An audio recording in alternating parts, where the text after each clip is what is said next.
తాననంగను తనకు తాలేనెలేడు, తనకు దేహంబు గలదనే తెలివదేమి. గానజూడంగ తెలివియే కర్మరూపూ, కల్పనాతీత యోగాత్మ కేవలాత్మ. తాననంగను తనకు తాలేనెలేడు, తనకు దేహంబు గలదనే తెలివదేమి. గానజూడంగ తెలివియే కర్మరూపు, కల్పనాతీత యోగాత్మ కేవలాత్మ.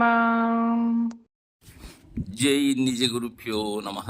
కేవలాత్మ శతకము బాలరామ పండితుల వారి విరచితం.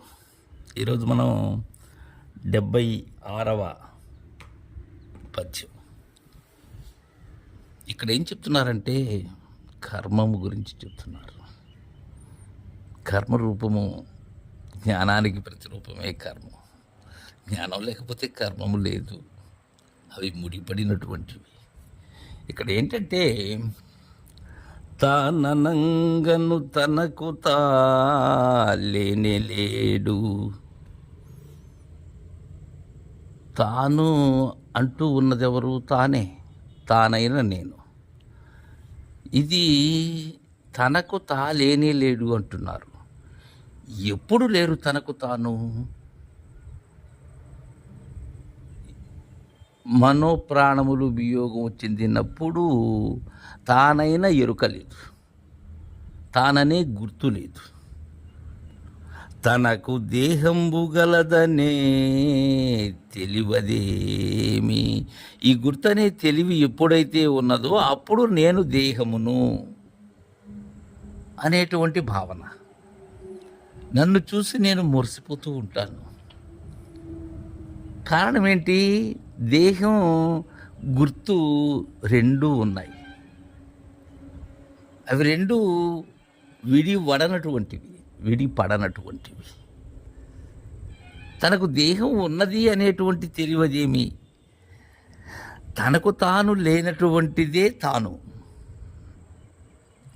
తనకు తాను లేనటువంటి తనకు దేహం ఉన్నది అనేటువంటి తెలివి. ఇక్కడ తెలివి అంటే జ్ఞానమే. గానజూడంగ తెలివియే కర్మరూపు. ఇక్కడ విడిపోవాలి హృదయ గ్రంథి. కావున చూడగా జ్ఞానానికి ఏంటి రూపం? కర్మమే. నేను చేసేటువంటిది ఏదైనా సరే, అది ఏదైనా అంటే కర్మేంద్రియములతో చేసేటువంటిదే కాదు, అంతరంలో ఆలోచన లేకపోతే అంతరంగంగా చేసేటువంటి దేన్నైనా సరే. అంటే గుర్తు అనే తెలివి ఏదైతే ఉన్నదో అది ఉన్నప్పుడు కర్మము ఉన్నది. ఆ తెలివే కర్మరూపమై ఉన్నది. ఇక్కడ ఈ విషయాన్ని మనం చక్కగా అవగాహన చేసుకోగలగాలి. ఇది అవగాహన కానట్లయితే హృదయ గ్రంథి విడిపోదు, తనకు తా విడిపోదు. గురుదేవుని దయతో విడిపోవలసిందే. కానీ ఎలా ఏంటి విడిపోవటం అంటే ఈ తెలివియే కర్మరూపమని కనుగొనటమే విడిపోవటం, మరేమీ కాదు. ఇది తెలిసినా కానీ ఉన్న పరిపూర్ణమును ఉన్నట్లుగా గురుదేవుని సైగలో ఎరిగినా కానీ అశరీరైనటువంటి వారులకు కూడా ఉన్నది ఏంటి? తెలివి. అయితే అది ఎరిగిన తెలివి. ఎరిగిన తెలివైనప్పుడు కర్మమేమవుతుంది? తను చేసేటువంటివన్నీ ఏవి కూడా దానిని కర్తృత్వరహిత కర్మాచరణ అన్నది సిద్ధాంతకర్త. అక్కడ నేననే తెలివి లేనటువంటి కర్మం అది. అందుకోగలగాలి మనం. అక్కడ కర్త అనేది నేననేది లేదు అక్కడ. అయితే ఆచరణ ఉన్నది. ఏమున్నది? నేను రహితమైనటువంటి కర్మరూపం ఉన్నది అక్కడ. అదే చెప్తున్నారు ఇక్కడ. కల్పనాతీత యోగాత్మ కేవలాత్మ. జై గురుదేవా.